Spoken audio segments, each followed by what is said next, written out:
आणि आता पाहूयात जिल्ह्याच्या बातम्या टॉप 9। विदर्भातील 6 जिल्ह्यांमध्ये असलेल्या झुडपी जंगलाला वनक्षेत्र घोषित करण्याचा निर्णय। 1980 नंतरची अतिक्रमणे हटवण्याचे सर्वोच्च न्यायालयाचे निर्देश। साताऱ्याच्या पाटणमधील वन विभागाच्या नवीन रोडच्या प्रस्तावाला तातडीने मंजुरी द्या आणि वन हद्दीमधील नागरिकांना जिल्हा प्रशासनाने चांगल्या सुविधा देण्याचे पालकमंत्री शंभूराज देसाईंचे निर्देश।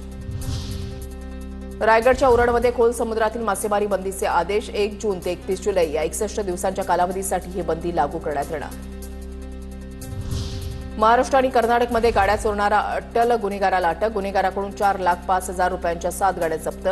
शहापूर पोलिसांची कारवाई। जळगावमधल्या चाळीसगाव बाजार समितीची 344 कोटींची विक्रमी उलाढाल। उत्तर महाराष्ट्रामधील चाळीसगाव बाजार समिती भुसार मालासाठी प्रसिद्ध।